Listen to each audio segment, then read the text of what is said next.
All right, my apologies for getting this video out late. It's been a little over 2.5 weeks since the color tour, and we are back. Car is all good to go. Camden, good to go. And we've got one hell of a story for this color tour. Don't drive drunk. Don't.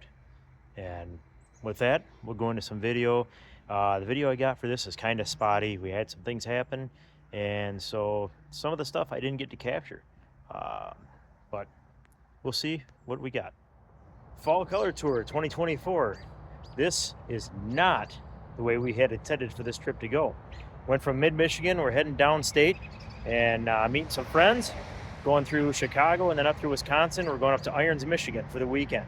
Well, we made it to Battle Creek, Michigan, and going down the highway and the car starts dying out on us. Just barely made it to an exit, coasted into a neighborhood where we're here, and eventually they had a diagnosis of a bad fuel pump. So we've got Matt actually pulling in right now. The car is dead in the water, so he's actually going to tow us to an O'Reilly's down the road. I got our other friend Ryan. He is on his way to O'Reilly's to get me a fuel pump. Of course, the O'Reilly's that's local to us does not have a fuel pump available, so we got to kind of divide and conquer here. So we are here with a Toronado.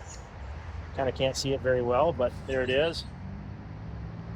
Beautiful car, but just no luck with fuel pumps. For some reason, this is the third fuel pump I'll have to put in this car, and I don't know what's going on with it. I don't know if I just had bad luck with fuel pumps before, but we will see. Hopefully third time's a charm. And we're gonna flat tow this to O'Reilly's. You know, be Toronado pulling a Toronado. So here we go. All right, we made it to O'Reilly's. Got the flat tow done. Been working on the car for a bit, so our video's a little bit behind, but fuel tank is out. Got the new fuel pump in, and it looks like what we found is actually the fuel filter was the issue. I believe this has killed the last two fuel pumps in this car. I pulled it out. We couldn't actually, I actually hooked a siphon pump here. You can see that here. I used this siphon pump and hooked onto the high pressure fuel line under the hood to drain the fuel. I've done this twice before without issue.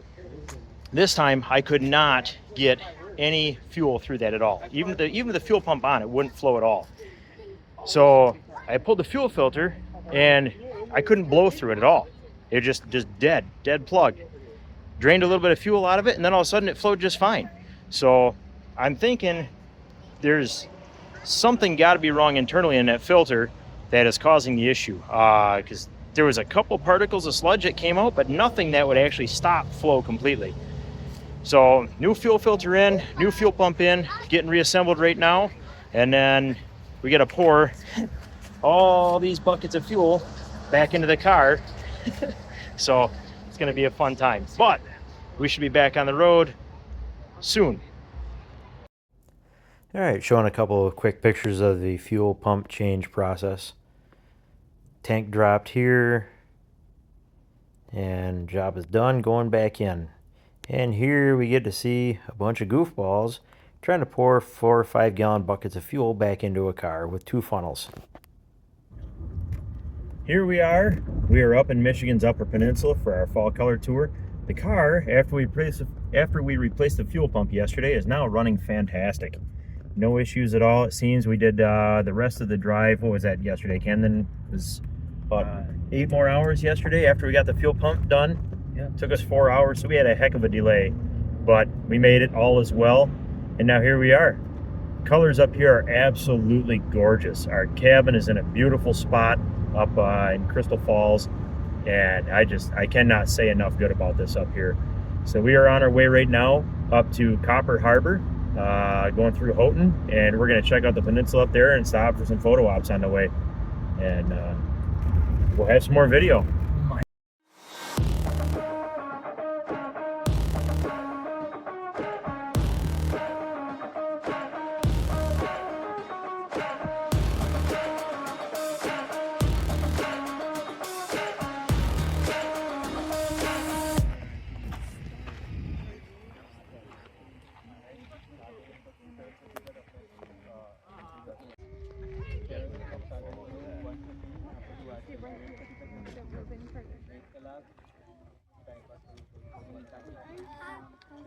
So if you've made it this far, this is the end of the video now. And so basically what happened on Saturday night, we're driving down the road. Camden was driving. Again, if you don't know yet, this is his car, a 1992 Oldsmobile Toronado Trofeo.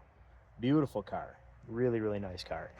And so he's driving at 8 o'clock at night. We were up between Houghton and Copper Harbor up in Michigan, up in the Upper Peninsula. And we're driving down the road about 8 o'clock at night.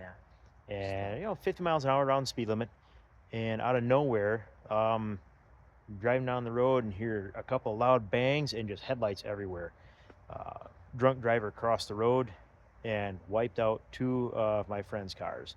And Camden was driving. If you want to go ahead and tell your account of it.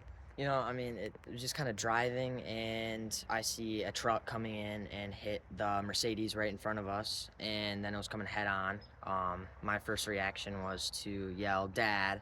And before he even reached over, I guess I was already turning into the other lane on the brakes, and then got back over into our lane, stopped the car, and he jumped out, ran to the Mercedes, made sure everybody was okay.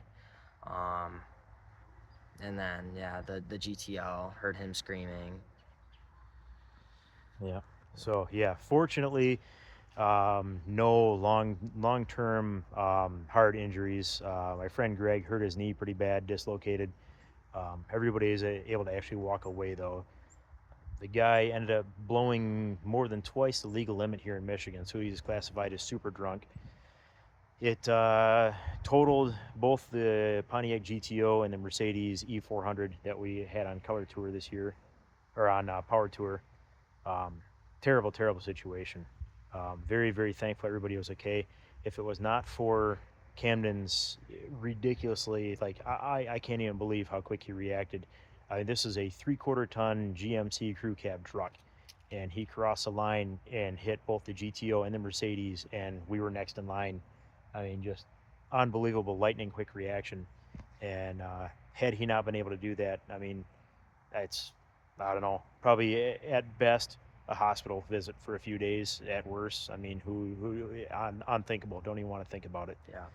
But absolutely crazy. Just don't drink and drive. It's not worth it. So, yeah. You guys have a good one. And here is the Pontiac GTO that got totaled. We were actually heading south, and this car right now is facing north. He was hit that hard. He spun a 180 into the guardrail. And here is the Mercedes. This got wrecked as well. This one was a Turo rental that a friend of ours flew in town for. And, well, sometimes it's good not to have your own car, I guess. Still unfortunate, though. So, yeah. Don't drink and drive, people. It's not worth it.